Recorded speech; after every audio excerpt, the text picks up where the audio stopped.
नमस्कार, आईएएस मार्गदर्शक चैनल पर आपका स्वागत है। मेरा नाम है स्वदीप और आज हम डिस्कस करने वाले हैं पृथ्वी पर समय के निर्धारण को, साथ ही पृथ्वी पर जो समय क्षेत्र या जिन्हें हम टाइम ज़ोन भी कहते हैं, उन सभी को आज हम देखने वाले हैं, उन सभी पे हम चर्चा करने वाले हैं। तो शुरुआत करते हैं इस टॉपिक की कि इसमें हमें क्या-क्या देखना है। ये जो टॉपिक्स है, ये आपका प्री और मेंस दोनों के लिहाज से इम्पोर्टेंट है।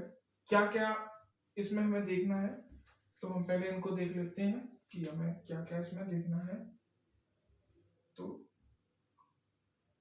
टाइम ज़ोन, सबसे पहले इसमें हमें देखना है कि टाइम ज़ोन है क्या? क्या होता है टाइम ज़ोन? फिर हमें इसमें ये देखना है टाइम ज़ोन में कि इसकी हमें आवश्यकता क्यों पड़ी?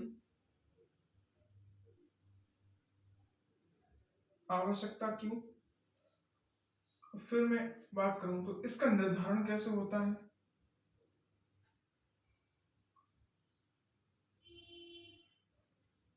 फिर विश्व स्तर की बात करेंगे कि विश्व में टाइम जोन कितने हैं, क्या है, किस देश में कितने हैं विश्व स्तर पे।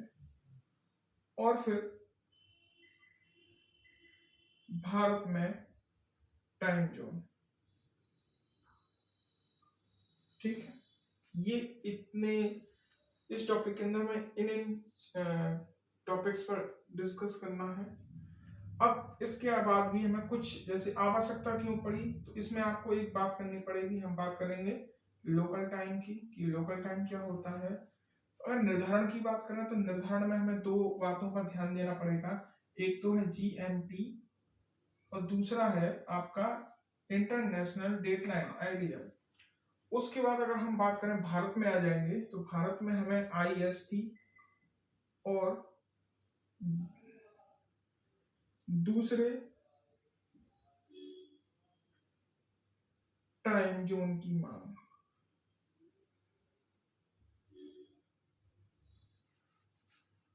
इन सब बातों पर हमें एक एक करके चर्चा करनी है। इन सभी बातों पर हम चर्चा करेंगे।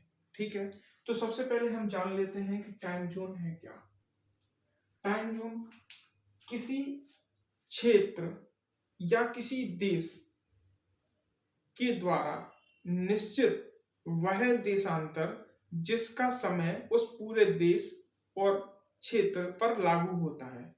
मतलब एक पूरा देश होगा या कोई क्षेत्र होगा जिसमें हम ये निर्धारित कर देंगे कि इस क्षेत्र या इस देश में इस एक विशेष देशांतर का जो समय होगा वो पूरे देश में मान्य होगा या लागू किया जाएगा। क्लियर है?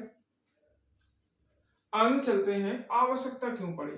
आवश्यकता इसलिए पड़ी क्योंकि इससे पहले यानी कि जब 1900 की समय से पहले, या अगर मैं एग्जैक्टली बोलूं तो आपको 1885 का जो समय है उससे पहले जो टाइम जोन था इसका अस्तित्व नहीं था।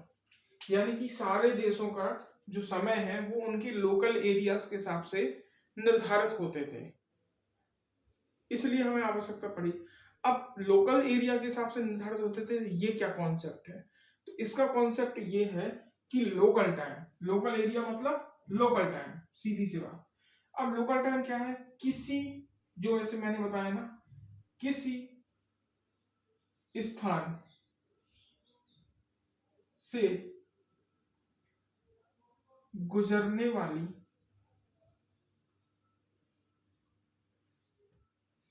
गुजरने वाली देशांतर पर सूर्य की लंबवत स्थिति, लंबवत स्थिति लोकल टाइम कहलाती है। तो देखिए, पृथ्वी पर 360 देशांतर है, तो हर देशांतर का अपना एक लोकल टाइम होगा। 360 लोकल टाइम हो गए और देशांतर अलग अलग देशों से, अलग अलग शहरों से गुजरती है।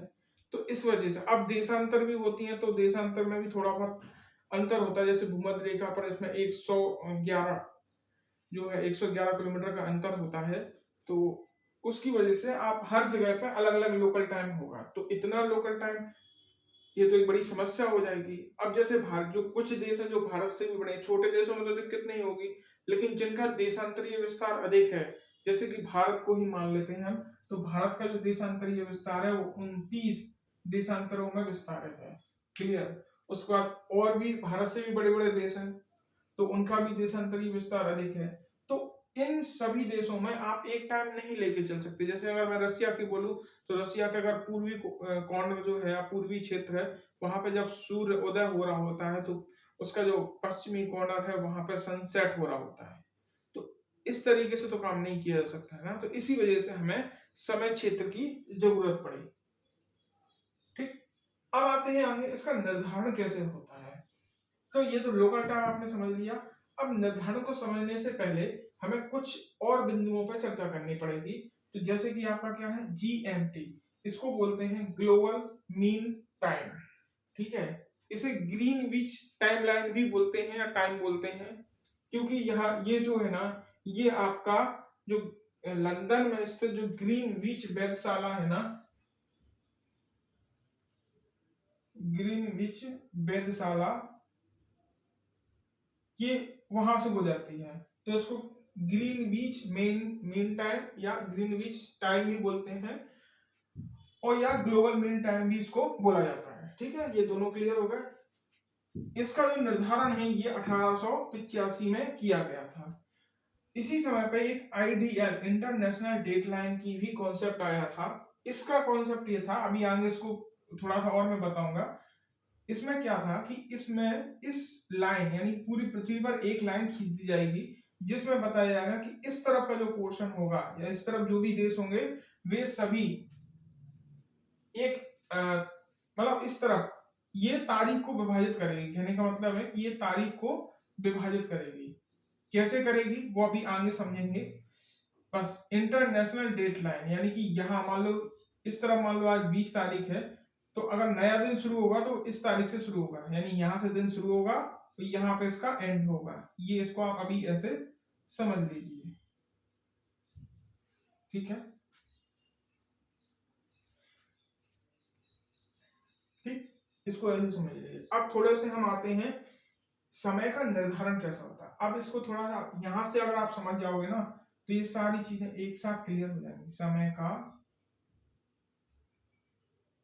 निर्धारण ये कैसे होता है, तो चलिए मैं आपको मैप बनाता हूँ। मैप से आपको समझाऊंगा कि समय का निर्धारण कैसे होता है।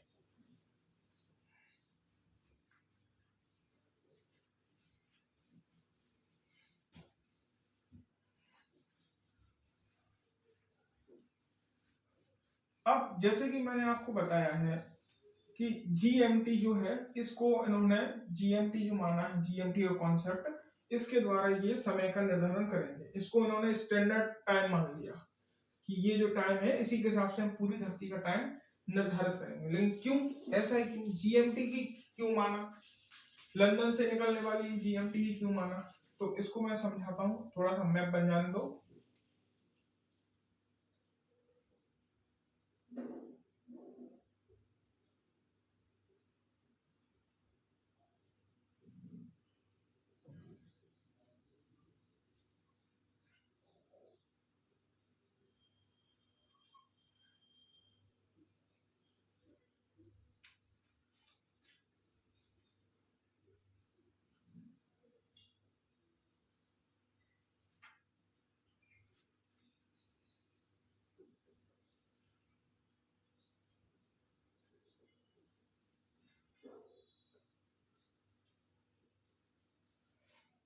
ठीक है, ये है आपका ब्रिटिश आइसलैंड या ब्रिटिश द्वीप समूह, और ये है आपका ऑस्ट्रेलिया।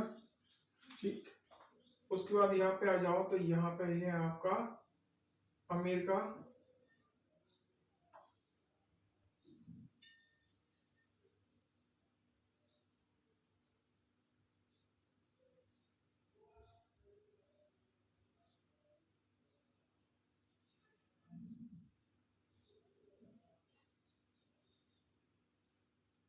ठीक है, ज्यादा पतला कर दिया। ठीक है, आप थोड़ा समझ लेना इसको, जब बोर्ड भी छोटा सा है तो थोड़ा सा इशू रहेगा। तो ये अमेरिका है, यूरोप, ये मैप बना दिया मैंने। अब यहाँ पे देखो, ये जो लाइन है ना, जो लंदन से गुजर रही है, ये वाली, ये जो मैंने ब्लू कलर से खींची है, ये है आपकी 0 डिग्री देशांतर, या इसको ही हम बोलते हैं क्या, GMT, ग्लोबल मीन टाइम।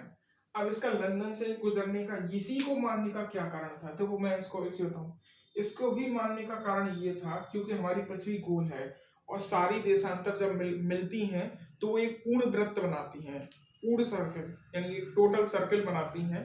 तो ये जो 0 डिग्री है ना, ये पीछे की साइड जो जिस देशांतर से मिलती है वो है आपका 180 देशांतर, यहां से, ये जो 180 देशांतर है ना, ये इससे मिलती है यहाँ पर, और ये देशांतर इस तरफ भी है। ठीक है, इसको हम क्या बोलते हैं, 180 को, इसको बोलते हैं हम इंटरनेशनल डेट लाइन आइडिया। ये आपकी 180 देशांतर हो गई, इसलिए हमने इसको अब यहाँ पर इसका देखो, इसको मानने का मुख्य कारण ये था क्योंकि यहाँ पे आपका पैसिफिक ओशन और जितनी भी मेजर कंट्रीज हैं वो सबकी सब इस तरफ है। ठीक, ये जो पूरा पोर्शन है यहाँ पे पूरा वाटर ही वाटर है, छोटे छोटे द्वीप समूह हैं जो या तो कुछ स्वतंत्र हैं और कुछ अन्य देशों के अधीन आते हैं, जैसे अमेरिका हो गया, फ्रांस के, मतलब यूरोप के कुछ देश हो गए, वहां जापान, न्यूजीलैंड, ऑस्ट्रेलिया, उन सभी के देश हैं। तो इसलिए यहाँ पर कोई बड़ी कंट्री नहीं है जिसकी वजह से यहाँ दिक्कत हो गई। तो इसी कारण से इस पूरे क्षेत्र को उन्होंने जो है इंटरनेशनल डेडलाइन मान लिया। अब ये बात तो आपको क्लियर हो गई होगी। अब इसको हम समझते हैं कि टाइम का निर्धारण कैसे होता है।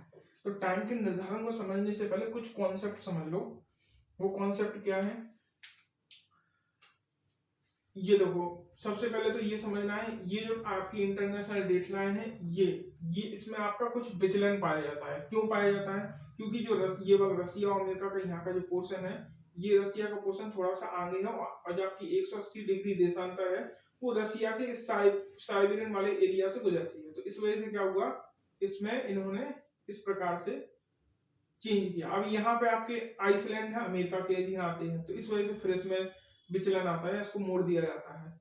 फिर आगे जाके ये फिर मुड़ती है और सीधी जाती है बीच बीच में। फिर जब जहां जहां द्वीप पड़ते हैं, जिस देश की तरफ होगी, अगर अमेरिका की तरफ होगा तो वो पूरब की तरफ झुक जाएगी या मुड़ जाएगी, और अगर कोई एशिया वाली कंट्री का होगा तो वो अमेरिका की तरफ, यानी हाँ, अमेरिका की साइड को झुक जाएगी।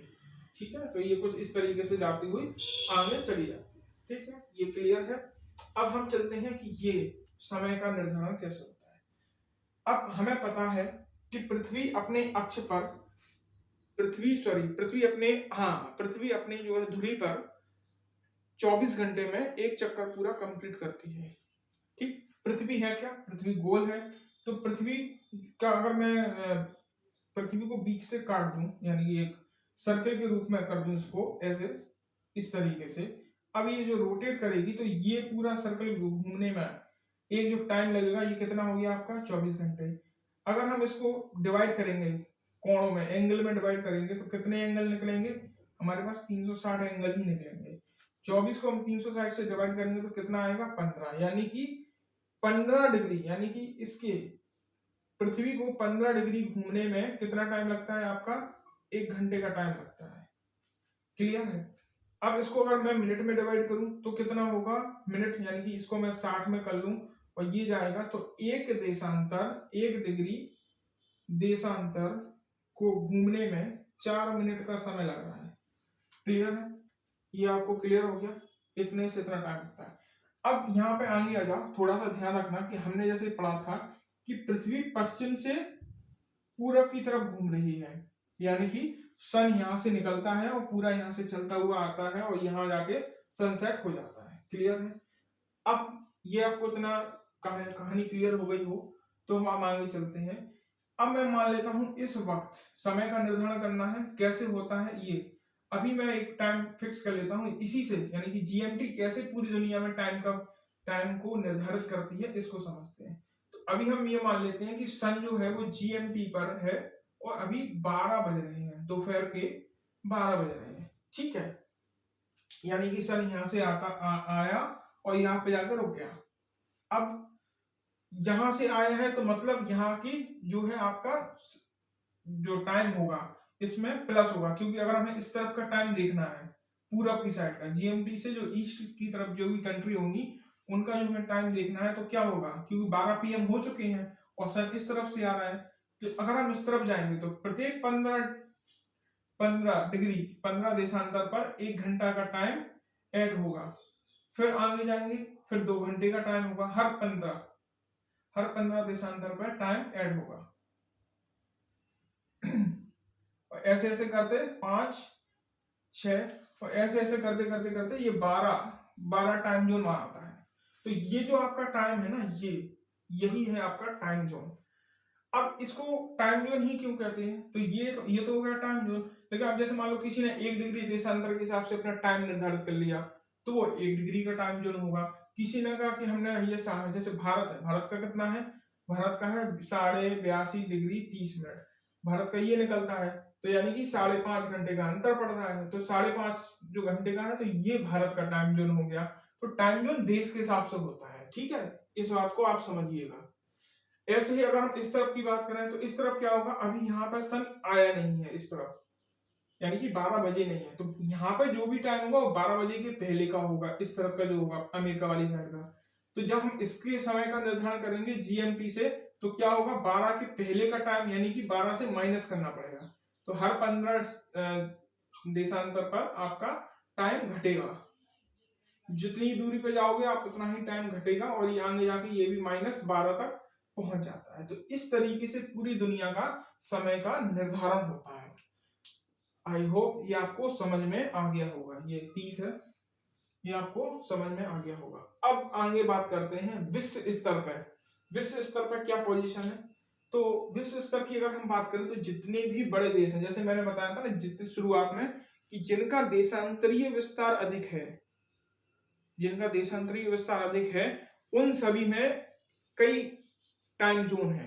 जैसे कि अगर हम बात करें रसिया की बात करें तो इसमें आपके क्या है, 11 टाइम जोन है यहां से, क्योंकि मैंने बताया ना यहाँ सुबह होती है, उस वक्त यहाँ पर शाम हो रही होती है, तो 11 टाइम जोन बनाए गए हैं। अमेरिका, यहाँ पे जो मुख्य भूमि है वहां पर 5 है, और वैसे बात करें तो ये भी आपका 11 टाइम जोन में आता है, क्योंकि इसके जो द्वीप है, जैसे यहाँ पे डियागो गार्सिया है, और भी अटलांटिक महासागर में और पैसिफिक वगैरह में फैले हुए हैं, तो उन सभी के टाइम जोन मिला के इसके भी आपके 11 हो जाएंगे। मुख्य भूमि यानी कि एक कंट्री के रूप में मुख्य भूमि की बात करें तो रसिया में सबसे अधिक टाइम जोन है मुख्य भूमि की। और अगर पूरी दुनिया की बात करें कि पूरी दुनिया में सबसे अधिक टाइम जोन किसके पास है, तो वो है आपका फ्रांस के पास है आपके 13 टाइम जोन। वही कहानी है कि इनके भी छोटे छोटे द्वीप समूह अलग अलग फैले हुए, जैसे यहाँ पे फ्रेंच गुयाना है, यहाँ पे रीयूनियन आइलैंड है, यहाँ पे भी आपका है सेंट हेलेना, और भी है वगैरह वगैरह। तो ये सभी जो द्वीप समूह के आपके टाइम जोन मिलाकर इसके 13 टाइम जोन बनते हैं। तो ये आपको समझ में आएगा। जैसे आपका डेनमार्क है, डेनमार्क यहाँ एक छोटा सा कंट्री है इस यहाँ पे, लेकिन यहाँ पे इसका क्या है, ग्रीनलैंड हो गया, यहाँ पे और भी छोटे छोटे द्वीप होंगे, तो सभी के मिला के इसके भी 5 टाइम जोन होते हैं। ऑस्ट्रेलिया भी जो है ना वो भी कई टाइम जोन में डिवाइड है। अब अब बात करते हैं भारत की। तो भारत जो टाइम जोन है जीएमटी से, भारत का टाइम जोन जो है 5.5 घंटे आगे है, यानी कि जिस वक्त इस यहाँ पे 12:30 बज रहे होंगे ना दोपहर के, तो यहाँ पे क्या बज रहे होंगे, शाम के, यहाँ पे कितने बज रहे होंगे, शाम के 5:30, क्योंकि टाइम निकल गया है इसलिए आगे है। क्लियर, 5:30, तो हमारा 5.5 ये टाइम जोन हमारा होता है, और इसी को हम बोलते हैं क्या, IST। एसटी मतलब होता है स्टैंडर्ड टाइमलाइन, ठीक है, और IST मतलब होता है इंडियन स्टैंडर्ड टाइम। ये हर देश का अपना अपना होता है, जिस देश का होगा उसमें यहाँ उस देश का नाम जुड़ जाएगा। स्टैंडर्ड टाइम जो होगा वो सबका सेम ही रहे, मतलब सबका सेम, मतलब स्टैंडर्ड पाकिस्तान का PST हो जाएगा, बांग्लादेश का BST हो जाएगा, नेपाल का अलग होगा, श्रीलंका, तो सबके अपने अपने होंगे, ठीक है। ये IST हो गया, ये हमने इंडिया के पर्पज से IST बोलते हैं उसको। अब हम आगे चलते हैं। ये तो IST कॉन्सेप्ट क्लियर हो गया। IST को थोड़ा सा मैं बता देता हूं। जो IST है ये आपका बना था 1906 में, ठीक। 1906 में ब्रिटिशर्स द्वारा इसको बनाया गया था और पूरे देश का टाइम इसी से निर्धारित होता था। लेकिन लेकिन मुंबई और कोलकाता, मुंबई में अनऑफिशियल तरीके से इसका टाइम निर्धारित होता था। मतलब सरकार की तरफ से नहीं होता था, लेकिन बस बता देते थे कि हमारे मुंबई का टाइम ये चल रहा है, या ये जो भी टाइम है वो निर्धारित होता था, रोज अनाउंस किया जाता था कि मुंबई का टाइम ये चल रहा है। लोग मानते थे कि नहीं हमारी मुंबई है, तो मुंबई के टाइम के हिसाब से वो काम करते थे अनऑफिशियली। सरकार का उसमें कोई रोल नहीं होता था। कोलकाता की बात करें तो 1948 तक इसका ऑफिशियली टाइम जोन होता था, यानी कि पूरा देश IST 1 के द्वारा काम करता था। लेकिन कलकत्ता सिटी जो थी उसका जो टाइम था वो आपका कलकत्ता के ऊपर से जो देशांतर गुजरती थी उसके हिसाब से निर्धारित होता था, यानी कलकत्ता की घड़ियां अलग काम करती थी। क्लियर? 1948 के बाद इसको बंद कर दिया गया और फिर पूरे देश में IST को लागू कर दिया गया। ठीक है, अब यहाँ पे एक क्वेश्चन उठता है आपका, और वो क्वेश्चन है दूसरे टाइम जोन की मांग। दूसरे टाइम जोन की मांग ये कितनी वैलिड है?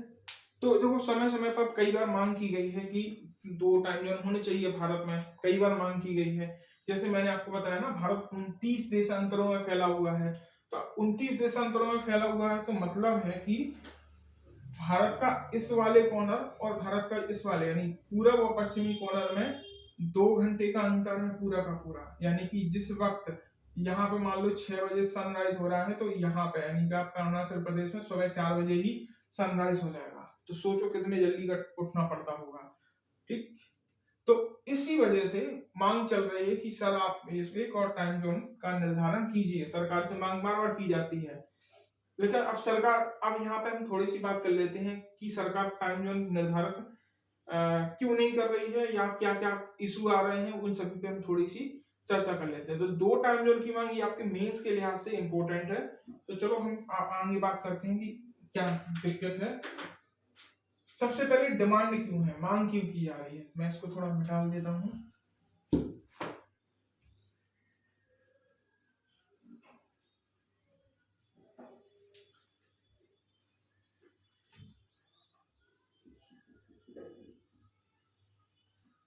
मांग क्यों की जा रही है? एक तो ये है समय में अंतर। समय में अंतर से समझ लेना, यहाँ पे सूर्योदय जल्दी होता है, सूर्योदय जल्दी, ठीक है, 4 बजे सूर्योदय हो जाता है। दूसरा क्या होता है, बिजली की समस्या, बिजली की खपत अधिक होती है। अगला ये है बायोलॉजिकल घड़ी का भी कॉन्सेप्ट हम समझ सकते हैं।